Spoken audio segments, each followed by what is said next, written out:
Hello bachcho, let's this question. A long block A is at rest on the smooth horizontal surface. A small block B whose mass is half of mass A is placed on A at one end is given an initial velocity u as shown in the figure. The coefficient of friction between the blocks is mu. Choose the correct statements. Statement 1. Finally, both move with a common velocity 2u by 3. The acceleration of B relative to A is 3 μg by 2 towards left. Option 3. Magnitude of total work done by the friction is equal to the final kinetic energy of the system. Option 4. The ratio of the initial and the final momentum of the ratio of initial and to final momentum system is 1. Okay.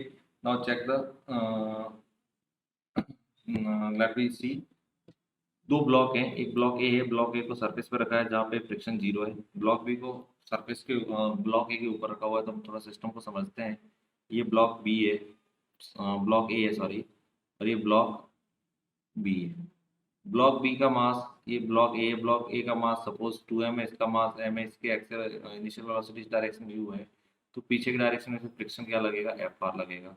तो FBD बनाएंगे तो ऊपर वाला जो block है इस पे आगे की डायरेक्शन में u है, तो रिलेटिवली फ्रिक्शन कहाँ लगेगा, पीछे की तरफ लगेगा। नीचे वाले ब्लॉक को जब देखोगे तो उसके ऊपर रिलेटिवली फ्रिक्शन कहाँ लगने वाला है, आगे की तरफ लगने वाला है। तो ऊपर वाले ब्लॉक की वेलोसिटी धीरे धीरे कम होगी और नीचे वाले ब्लॉक की वेलोसिटी क्या करेगी, इंक्रीज करेगी। तो एक टाइम ऐसा आ जाएगा कि दोनों की वेलोसिटी क्या हो जाएगी, कॉमन हो जाएगी। तो इस पूरे सिस्टम के ऊपर एफ एक्सटर्नल क्या दे रखा है, जीरो। यदि एफ एक्सटर्नल जीरो है तो मोमेंटम क्या रहेगा, कंजर्व। तो P initial is equal to P final.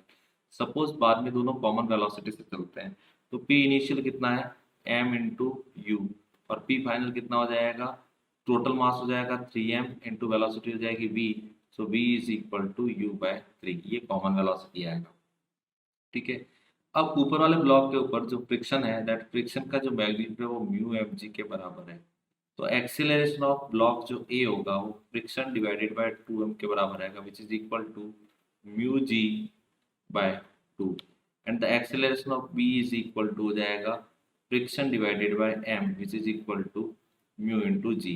हमें क्या फाइंड करना है, acceleration of B related to A, acceleration of B with respect to A, direction ये ले लेते हैं। तो acceleration of B with respect to ground minus acceleration of A with respect to ground.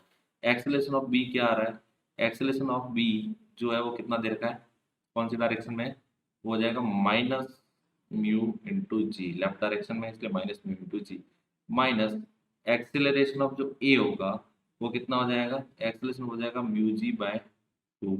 ठीक है। So acceleration of B with respect हो जाएगा 3 mu g by 2, minus क्या दिखाएगा कि रिलेटिव एक्सेलरेशन कौन सी डायरेक्शन में, लेफ्ट डायरेक्शन में। तो ये हमारा ऑप्शन 1 हो गया, चेक कर लिया हमने। ऑप्शन 2 चेक कर लिया।